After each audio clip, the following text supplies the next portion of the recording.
Katika kijiji cha Zinga lililopo mbali na miji mikubwa, kila mtu alimjua Sele. Alikuwa ni mhalifu sugu, mtu wa vituko na mwizi asiyeweza kushikika. Hakukuwa na nyumba ambayo haikuwa imeshawahi kuporwa na Sele, wala shamba ambalo halikuwa limewahi kuvunwa mazao na mikono yake.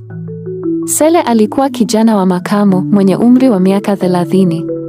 Kila alipotembea mitaani, suruali yake ililegea kupita kiasi, ikining'inia chini ya kiuno, na fulana yake chafu ikiwa imetundikwa begani.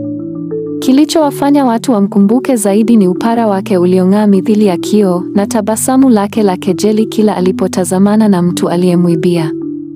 Sele atakufa lini? Ilikuwa kauli maarufu miongoni mwa wakazi wa kijiji.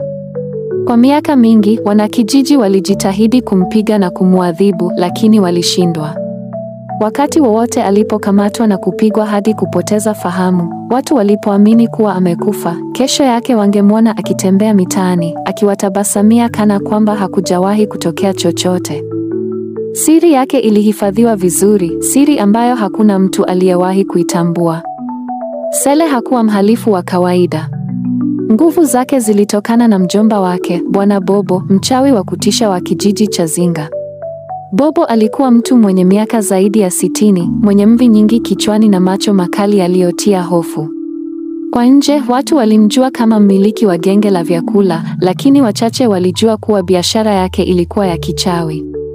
Bobo aliwahi kuwa na ndugu wengi, lakini wote walitoweka kwa vifo vya kutatanisha. Ukweli ni kwamba aliwaua kwa uchawi wake ili kuongeza nguvu zake. Mwisho wa yote alibaki peke yake na Sele, mpwa wake pekee. Alipogundua kuwa atazeeka na kufa bila msaidizi, Bobo alifanya tambiko kwa mizimu ya kichawi, akiomba abakie na Sele.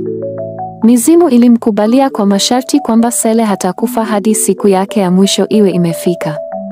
Kama sehemu ya mkataba huo wa kichawi, Sele alipokea nguvu za ajabu. Alikuwa hawezi kuuawa. Kila aliposhambuliwa, mwili wake halisi ulikuwa unayeyuka na kubaki kivuli tu. Sele aendelea kusumbua kijiji. Siku moja, Sele alijitokeza sokoni kama kawaida yake. Alikuwa amevalia singlenes yake nyekundu na bukta iliyolegea kupita kiasi.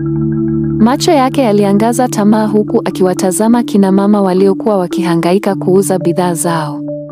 Alipotambua kuwa hakuna aliyekuwa makini, aliingia kwa kasi na kumvamia mama mmoja aliyekuwa akiuza mboga. "Uwe, rudisha pesa zangu!" Mama yule alipiga kelele, lakini Sele alikuwa tayari ameshatoweka. Wananchi waliokuwa sokoni walishikwa na hasira.